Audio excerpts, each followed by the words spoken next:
This is The Process Shot. I'm Michael. I'm stuck in a haunted movie theater, and I've seen The Gold Rush, a 1925 silent comedy from Charlie Chaplin. It follows Chaplin as the tramp, as usual, though here he's just a down-on-his-luck prospector out in Alaska looking for gold. Despite the dangers of the Yukon and the cruelty of nature and of other people living there, he still saunters forth with hope for the future. Even when he's faced with jealous rivals, hunger and starvation, literal criminals, and grizzly bears, he's still able to find love and happiness in this strange land within which he is a stranger. Or, well, however that reference is supposed to be worded.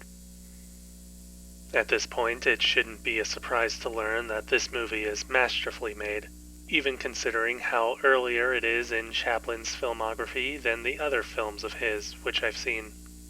The simplicity in the central concept gives way to a great amount of imagination and suspense, branching out from its setting and Chaplin's character more than it follows a stricter narrative. It makes for a movie that's more character-driven, and while that does further simplify everything, it's still handled well, putting the tramp and those he meets in sympathetic positions that are easy to connect with. It's another instance of a movie that follows archetypes and roles instead of characters, but it's a formula that works, and likely always will. And in The Gold Rush, it's helped by the actual scenarios that occur. They don't entirely flow together in a cause-effect sort of manner, but they're still individually well written, playing with the ideas of dangers and tragedies that can befall the people of the Gold Rush era, and presenting them with a light-hearted touch that can still hit a spot of pathos. Because the movie is focused more on its story and characters, less time is spent on developing the world around them, though it at least helps that there isn't too much you can do between a frozen wasteland and a mining town. That said, the filmmakers are still able to make these locations feel real, no matter how much fake snow peppers the landscape.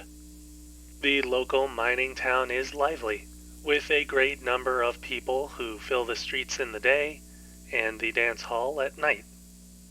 On a smaller scale, a cabin where the prospector is allowed to stay is filled out with a number of details that make it feel lived in even before he had arrived. The wilderness that surrounds the town is empty by contrast, but it makes up for it in its numerous special effects designed around the weather and size of the land. That is, even though the various spaces where these scenes are set look similar, they're able to feel like different areas based on how they're used, from simple signposts and rock formations to the use of miniatures to create a scale between these formations and its people, and most of all, the icy tundra's potential for death.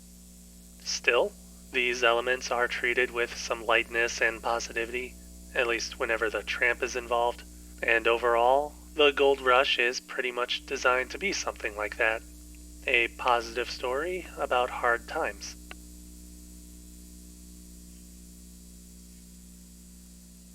The Gold Rush. Charlie Chaplin, 1925. 4.5 stars. I definitely recommend giving it a try sometime.